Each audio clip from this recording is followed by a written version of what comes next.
I guess the most important thing is just bringing people back to the city. I think that's the struggle that retailers and restaurants are having right now, is that people are not coming back to the city. They think public transport is not safe yet. It is safe. I mean, you can take it into the city, but also we need workers back. Most importantly, the city needs the workforce that is there back into the city, working, shopping, buying their coffees, eating out. And until we get the majority of the workforce back in, it's going to be a struggle for most businesses in the city to keep going. This week on Dirty Linen, we are talking about representation in the hospitality industry. Who gets to speak for restaurateurs, the people that work in them, and who do they speak to? So I'm really excited to speak to Jason Chang, somebody who has just become an elected representative in the City of Melbourne. Last time we spoke to Jason, it was June. His restaurant Calia was open but very restricted. That's in Emporium in the city and at Chadstone. His restaurant U Kitchen at Chadstone, unfortunately, had been so battered by the pandemic that it had permanently closed. And indeed, our second lockdown was still ahead of us. We also spoke to Jason about the robot that he had on order to reduce staff costs at Calia. So, Jason, there is a lot to catch up on, but welcome to the show. Hi, Dani. Thank you for having me. Always a pleasure. Yeah, no, thank you. You've had a very, a tumultuous, life-changing 2020, I would say. How are you doing right now in the middle of December? I mean, it's been a real difficult year for us and the industry as a whole. But I think, being elected as a representative for the industry, but also for the Asian community, is quite a great privilege and honor that's been given to me. I did not expect this to happen at the end of 2020. So, I'm very proud to have been elected. So hopefully I can give a voice to the community and to the industry. Yeah, it's really amazing. Tell me about the thought process in deciding to stand for council. I think for me, it was one where I felt, and many of my industry colleagues, other restaurant owners and staff, had said to me that, no one really understands small business in government. There's rarely any small business owners, especially restaurant owners, who are in government who understand the real difficulties in running a business, especially during the pandemic, where businesses were just completely battered. And I mean, we had no customers literally coming through our doors. Revenues dropped to 10%, but people sort of said, okay, JobKeeper will keep everyone going and all that, but no one really understood what businesses were facing and trying to keep their people employed, trying to, I guess, owners trying to pay their mortgages and paying their landlords. So for me, it amounted to a lot of my industry colleagues saying to me, we need someone to represent us. And I think that's why I said to myself, and I spoke to you about it as well, Dani. I think now it's time for me to really make a stance on behalf of the industry. How can we have a real voice? Not just someone who says they act and they represent the industry, but someone who's in the industry and feeling the pain and hurt. That's what led me to it. Yeah. It was such a big decision, and it's, so you're a first-time candidate and you were elected to office. Did you have a sense during the campaign that was likely? Did you feel confident? I wasn't really sure, in all honesty, because I think in politics anything can happen, and it's one of those ones where I thought, okay, just give it a go. I was on Team Aaron Wood, and he was the previous Deputy Lord Mayor, and that was a real honour to be on his team. He's someone who cares about small business a lot, and he's a small businessman himself. And for me, I guess, being very new to the political game, I wasn't sure what to expect. So I went in doing the best I could. I went to as many restaurants and small businesses to speak to the owners as I was able to under COVID safe restrictions. And I guess I felt there's a wave of support out there for small business. So I had a quiet confidence, but I guess to be elected in the end, I felt, I guess, overwhelming pride for the industry in that we make up such a big portion of what makes Melbourne so great. And hospitality is what Melbourne is. People come to visit Melbourne and they visit the restaurants, they visit the cafes and the laneways. And not having anyone who was on the previous council as a restaurant owner sort of doesn't do justice to how important the hospitality industry is. So I guess, being elected in the end really gave me a real sense of pride for the industry. Yeah. Mm. I saw your swearing in. I think you maybe posted it on LinkedIn, and I found it really moving. I have to say, Jason, it's one thing to put yourself forward for something, but there was something about that sense of ceremony. It was quite formal, and I think also it was the fact that even given the COVID restrictions that we've been under, that you were able to do that in person. Did that really feel like a moment that will stay with you forever? Absolutely. I think being the son of immigrants, being the child of immigrants, and my father's family ran a fruit and veggie store in Shed B of Queen Victoria Market since the 1960s. And I guess being elected as a councillor for the City of Melbourne really made me feel emotional because we're relatively new to Melbourne, but also as a Asian and a business owner, that sense of pride and emotion for the community was there because I think, especially Asians, we've suffered a lot this year in terms of racism, and we still do to this day. And we discussed it previously on our last podcast. And it's the first time in the history of Melbourne City Council that there are three councillors of Chinese heritage who are on council, and there's more than 20% of the population that makes up, 20% of the city population is actually of Chinese heritage. So I think it's a huge achievement this year for the community to have three of us elected. So it definitely made me feel emotional. And, my dad passed when I was 12. So hopefully he's looking down and going, I'm very proud of you, son. They came here as immigrants working in the market, and, to have a son who's been elected as a representative for the people, hopefully it's a good moment for my parents. Oh my goodness, I'm sure he is so proud of you, and it is such a great Melbourne story. I mean, Melbourne is built on immigration, and the Chinese people have been, like among the very first immigrants, and such a crucial part of making the city what it is, and of no doubt it to be part of the city rebuilding after COVID. Jason, as you said, we did talk about racism in our last podcast. You experienced some, people yelling at you and stuff, and that was early in the pandemic when people were very focused on China as the origin of COVID. It's also been a really big year for conversations in that space with, Trump continually talking about the China virus. We've also had Black Lives Matter, which has, thrown a light on racism. And I think, there've also been good conversations about diversity through this tumultuous year. Do you think we're getting anywhere? Is racism as prominent in our society? I think we're getting somewhere. I mean, the three councillors of Chinese origin were elected into the Melbourne City Council, which is a good sign, a positive sign that the community, is being accepted. But I think also there's a lot of misinformation out there that the virus is just limited to Asian or Chinese people, which is factually incorrect.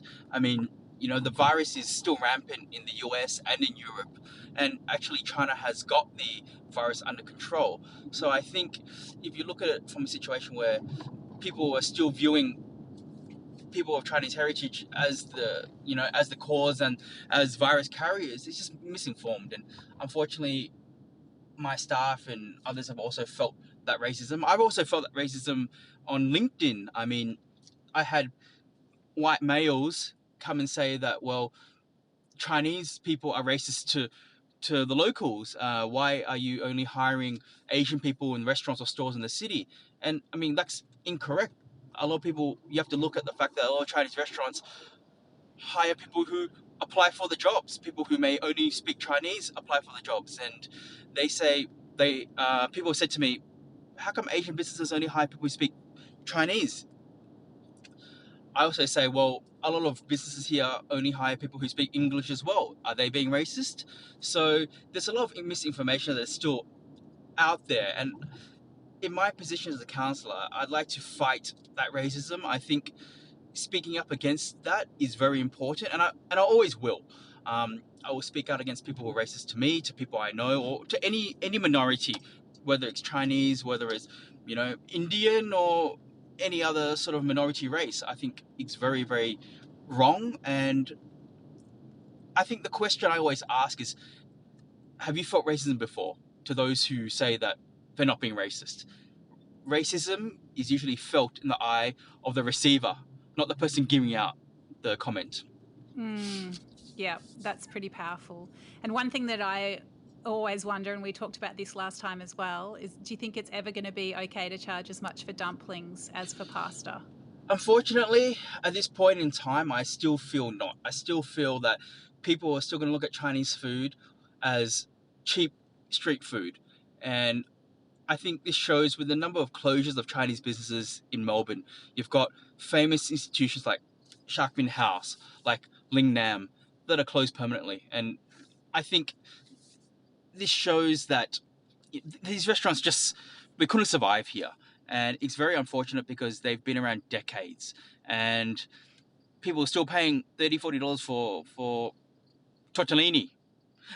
So I don't think it'll change anytime soon, unfortunately. I think we just need to show people that these dumplings are handmade still with love and care, the same as tortellini as well. And I love my tortellini.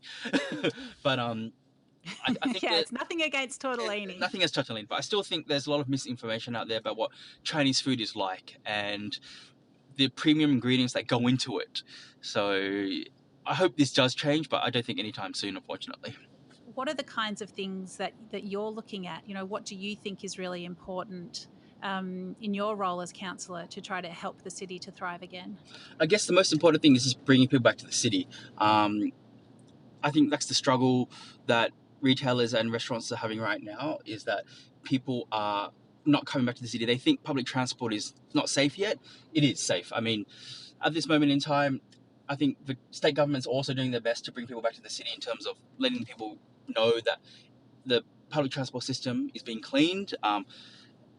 You can take it into the city, but also we need workers back. Most importantly, the city needs the workforce that is there back into the city, working, shopping, buying their coffees, eating out. And until we get the majority of the workforce back in, it's going to be a struggle for most businesses in the city to keep going. I think at the moment 28% of stores or businesses are closed in the city, and we expect that to go much higher at the end of JobKeeper. So in council, we've been told that the worst is yet to come, which is not the nice thing to hear. We are worried about it. As a council, we are trying to encourage actively people to just come to the city, whether through the Christmas festivals and the Shop the City events or the Fashion Week and Music Week. We just need to get people back into the city as much as we can, and that's the best way to support your local business, is to go and visit, spend money there, shop, eat, buy a coffee. Anything helps. Yeah, well, I have to underscore what you've said about public transport. I've been catching trains and trams into the city, and I feel absolutely safe. You know, everyone's got their masks on. The trains look super spick and span, and you know, I've got my sanitizer in my bag, so I can, you know, sanitize as I get on and get off. So yeah, I feel absolutely safe. And also, it might be worth mentioning that if you go onto the City of Melbourne website, you can download a free parking voucher and just display it on the dashboard, and then you can have free parking along green signed areas in the city. So I think that's running Absolutely through summer. So that's another good one. Jason, you know, I'm sure that going into the council, you start to see the inner workings of things, and I'm sure there's a lot to take in. How do you feel confident in the ability of the council and yourself particularly to make change? I mean, does it seem it's a massive machine? Like, do you feel like it's going to be easy to have your voice heard and to make the changes that you'd like to see happen in the city? I think at this moment, I'm still quite new to it all, but definitely I think we have a council that is there trying to revive the city economy and bring people back into the city. And I can definitely see the officers have a huge passion for Melbourne, and they're also doing the best they can. As a huge machinery, obviously, you know, there's still a lot of I guess policies that we still need to implement to bring people back to the city, but I feel we can get there in terms of, you know, how we work together as a council to revive this economy that really is struggling. But yeah, I'm positive with what the new council can achieve for sure. I think, you know, speaking to the other councillors on council, we're all there doing what we can for the best for Melbourne, to achieve the best outcomes, yes. And what's the workload like? I mean, is it supposed to be a full-time job? It's supposed to be part-time, but somehow it seems to be quite full-time. I mean, the amount of correspondence we receive is amazing, and I think, we receive so many emails and questions every day, and trying to just work through them is not the easiest thing, but I'm sort of fortunate that we have a great support team in council who really know how to communicate with our voters and constituents quite well, to reassure them that we're here, that we're listening to them as best we can. But it's been quite a huge change. Yeah. I bet it has, because now you've got 2 full-time jobs all of a sudden. Yeah, absolutely. Have you learned lots of things about, the other kinds of things that constituents are thinking about? Has it been, as well as learning about the machinery of government, have you learned a lot about the other kinds of things that are happening in Melbourne and the things that people care about? Yes, definitely. I mean, every group of people, obviously, they have their own problems and issues that they're dealing with. And I think being on council has opened this up to seeing the real problems that there are in Melbourne that we may not have seen otherwise, such as homelessness. And I think, people, even myself, before I entered council, I didn't realise how big the problem was, but also I didn't realise some people actually choose to stay homeless. They don't want to go to shelters. They don't want assistance for a variety of reasons, mental issues, that sort of thing as well. So this has opened up the world to me, but also allows me to sort of speak to people about issues that I also didn't know before about, or my fellow small business owners, my industry colleagues didn't know about as well. So I'm quite grateful to have been exposed to a lot more things that I was not exposed to beforehand. Yeah. Yeah, it's so interesting because, I can imagine some people would just be obsessed about, footpaths and smooth curbs, and other people would be obsessed about the trees, and some people would be obsessed about graffiti. Like, I guess there's so many different interests that you'll have to juggle. Of course, some of them will align, and but I'm sure it's a very rich tapestry of people and opinions, isn't it? Oh, absolutely. I mean, everybody has an opinion on everything, and I think in the end, we do what we can to the best of our ability for the community. And in 4 years, they get to vote and decide whether we've done enough or haven't. I think that's the most important thing. Yeah. It's only a limited amount of time that we're there for, but what I've decided is that for the 4 years that I've been elected by the people, I'm just going to do the best I can for those 4 years. And that's all I can do is just to listen as much as I can and do the best I can. Yeah, well, I mean, who knows, Jason? We'll be talking to you in 4 years. You'll be running for mayor, and then who knows? You'll be the next Lord Mayor of Melbourne. No, I have definitely not thought that far. So let's talk about the restaurants. Has the robot arrived? So the robot has not arrived yet. There's delays because apparently worldwide, everyone's jumping on board. I think my supplier told me that's 70 orders for one restaurant chain in Korea. So there's a slight delay. It's arriving in January, so it should be on the boat soon. Over, but I'm waiting for that to arrive. But I'll be putting that at Calia Grill in Chadstone first, just to roll that out. So let's see how that goes. Hopefully, well. Yeah, fantastic. And how you said traffic in the city is still way down, but how are the stores bouncing back? So they're definitely not at the same level as it was this time last year, being restricted dining, and the capacity is a lot less than before. But it's good to see that there are people coming back into the stores. I mean, because we have limited capacity now, there are queues, which is a good thing as well. But also we have time limits. But I think for us, it's encouraging. I think because people want to come back out. People want to go out and meet their friends and family members and eat. So it's definitely a positive for the industry right now. And what about at Chadstone? How are things going there? Are there lots of people coming to shop? Yes, Chadstone's quite busy right now. I guess people feel safer coming to the suburban malls. Like I said before, public transport still has a negative image in some people's eyes, but people like to be driving out to the shopping centres, and I think that's what they're doing right now. Chadstone, you can barely get a car park on a Monday. Like today I was at Chadstone, I couldn't get a spot for about half an hour, and I think that shows you how busy the shopping centres are becoming. And as a city councillor, I must say, obviously I want people to be back in the city, but it's good to see that Chadstone's also very busy, but I think it's definitely one where the suburban centres are still busier than the city right now. Yeah, absolutely. Well, Jason, it's really fantastic to have the opportunity to catch up with you, and I just love this very Melbourne story of your family. From Vic Market to these really glamorous stores at some of Melbourne's premier shopping arenas. It's really exciting, and I'm so thrilled that you're representing the people and the businesses of the City of Melbourne in your new role.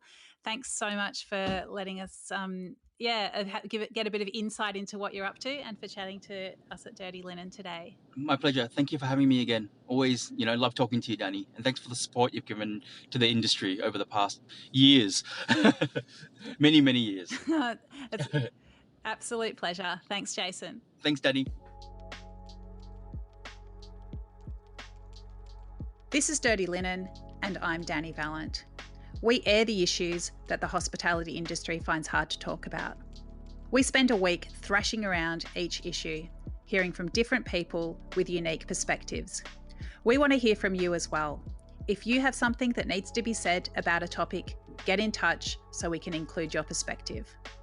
Contact us at dirtylinen@deepintheweeds.com.au or hit us up on Insta at Dirty Linen Podcast. We can't wait to hear from you. This is a Deep in the Weeds production.